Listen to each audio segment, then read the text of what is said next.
The Arizona Cardinals are one bad month away from total chaos. Their starting quarterback is missing from OTAs. Their top pass rusher has trade rumors around his name. Their new head coach is trying to fix a 3-win team. And now a rookie running back just walked into the building with $53 million and franchise-level pressure before playing a single NFL snap. That is why people around the league are watching Arizona closely right now. This does not feel calm. It feels like something is building behind the scenes. Mike LaFleur is trying to change the culture fast, but culture talks get tested the second problems start showing up. And the problems are already here. Jacoby Brissett wants a better deal. Josh Sweat is creating questions on defense. The locker room is trying to learn a new system while the headlines keep getting louder. The scary part for Arizona is this team actually has talent. Jeremiah Love looks like the future. Trey McBride is becoming one of the best tight ends in football. The offense has speed. The defense has pieces. But talent means nothing if the pressure cracks the team early. And right now, the biggest pressure point in Arizona is sitting directly at quarterback. The first real alarm in Arizona is not the rookie. It is not the defense. It is the quarterback room. Jacoby Brissett is supposed to be the steady hand for this offense, but steady does not work when the main guy is not on the field during a new system install. That is where this gets serious fast.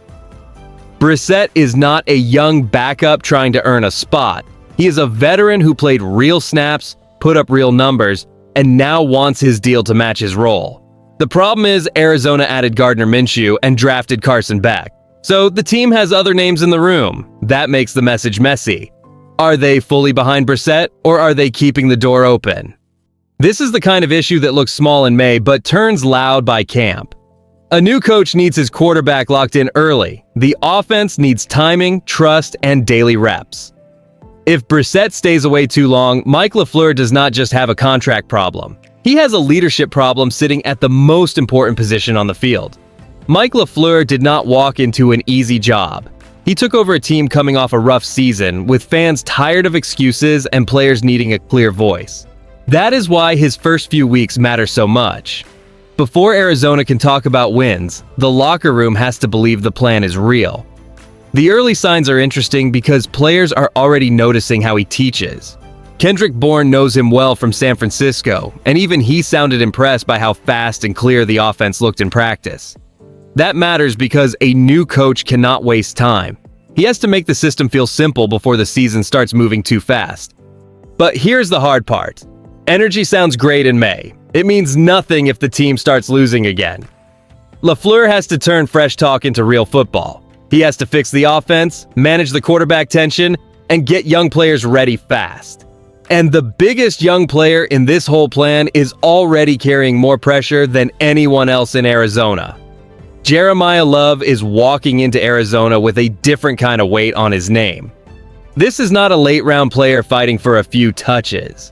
This is a top pick with major money, big hype, and a front office that clearly sees him as more than a running back. The Cardinals are betting he can change the feel of their whole offense. What makes this story hit harder is how calm Love sounds about it. A lot of rookies get paid, and the first talk is cars, houses, and lifestyle. Love is talking about saving money, protecting his future, and building something for his family. That is rare, and it makes him feel older than his age before he even takes his first NFL carry.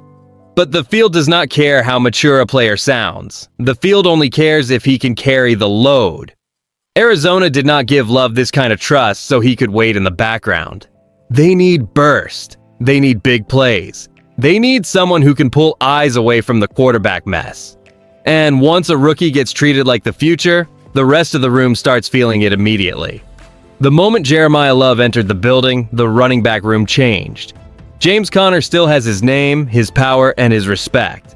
Tyler Allgeier was not brought in for nothing. Trey Benson is still trying to prove he belongs after a rough injury year. But when a team invests this much in one rookie, everybody else feels the squeeze. That is where this gets uncomfortable. There are only so many carries to hand out. There are only so many third down snaps. There are only so many roster spots for backs who do not help on special teams.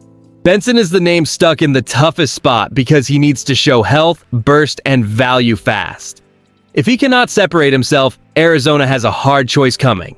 This is the kind of camp battle that quietly shapes an offense. It is not only about who starts, it is about who loses trust, who gets buried, and who becomes trade bait before the season even opens. And while the backs fight for space, the bigger question is whether the guys up front are good enough to make any of this work.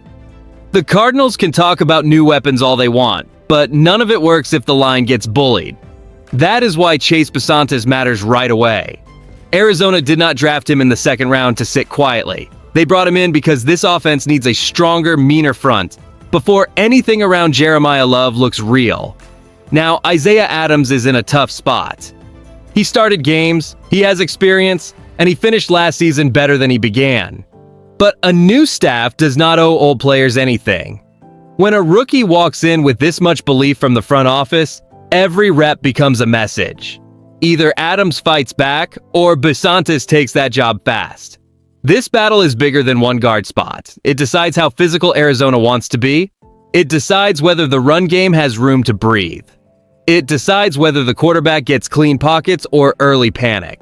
And if this line finally starts looking tougher, then the defense becomes the next place where Arizona has to answer a much bigger question. The defense has its own problem, and this one is dangerous because it hits the pass rush first. Josh Sweat is not some random depth player. He is a proven edge rusher, a veteran, and the kind of defender who changes how quarterbacks feel in the pocket. So when his name starts getting tied to trade noise, Arizona has to take it seriously. The timing makes it even worse. This is a team trying to build something new, and losing a player like Sweat would send the wrong message fast. Young defenses need anchors. They need someone who can win without help. They need pressure without always sending extra bodies. If Sweat is not fully locked in, that whole plan gets weaker. That is why this situation cannot sit in the background for long. Either Arizona keeps him happy and makes him part of the new identity, or this becomes another sign that the rebuild is not clean yet.